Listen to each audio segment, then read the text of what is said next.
You've all heard of fairy tales, but how many of you believe in them? Once upon a time, in a land not too far away, there was a boy gonna learn a lesson on becoming an adult. That boy was me. And as I walked down those granite hallways, young children screaming their lungs out, there was one song in my head going on repeat. Show me the meaning of being lonely. And Backstreet Boys hit. Because I was madly, madly in love. Her name was Joanna. She was incredible. And you know why I loved her?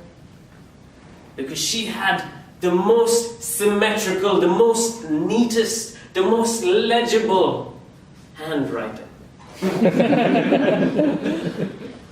I went up to her, walking up to her, anxious, nervous. And that was the day. Master of ceremonies, fellow Toastmasters, guests. That was the day the fairy tale began. That was the day I got rejected. I'm not surprised with a reason of handwriting. I should have known. But once you get rejected, there's a feeling, right? You get a wave of emotions overcomes you. How many of you, in your workplace, in your school, by someone you love, by a friend, by a family member, have been rejected at some point in your life? Awesome. All right.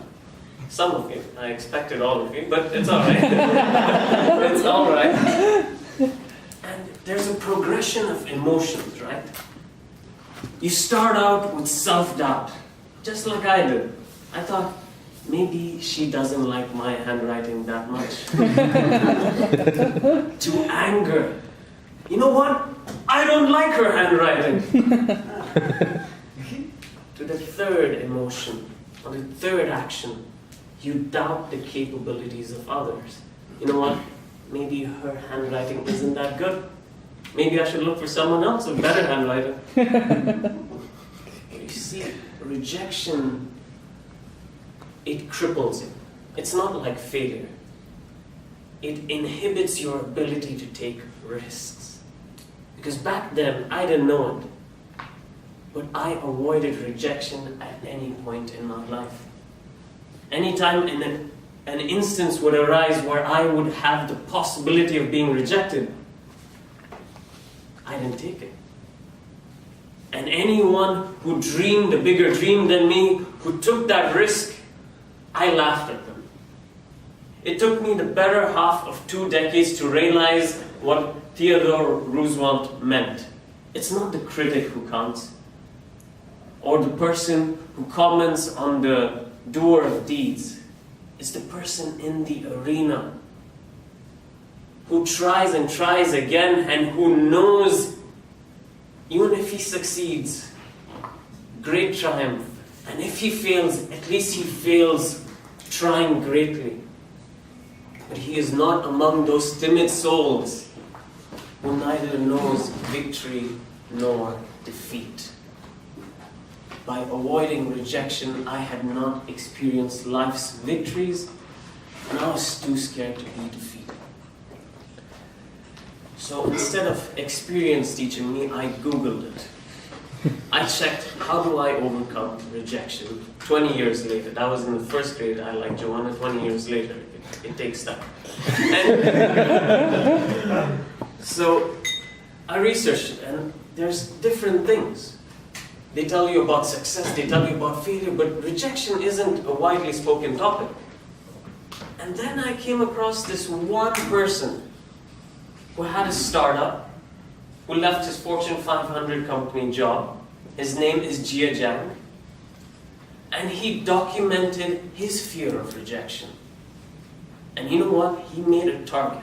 100 rejections, and I'm going to be rejection proof. The point where you don't mind being rejected. He optimized each level of that process. And you know what he came up with? 3 steps each time you go about getting rejected. Number 1, always ask why. Now, irrespective of whether it's in love or in the workplace or in any other instance, walking away from rejection does not solve it. You need to understand why you were rejected. Number 2, no matter how outrageous it is, you always need to ask. Ask. In one of his experiments, he went to Krispy Kreme and he asked them if they could shape the donuts like the Olympics, the Olympic rings, and they did it. Number 3, rejection must be viewed as an opinion. It is just that. And once you realize rejection is out of your control, you realize just to work on the things that are in your control. It's not always going to be easy.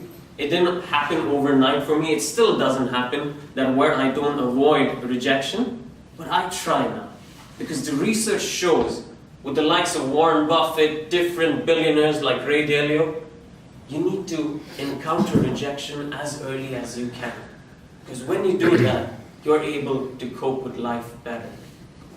So the next time you want a higher raise, or you find someone you like with good handwriting, or maybe it's something you're dreaming of, or a job that is your passion, go ahead and get rejected.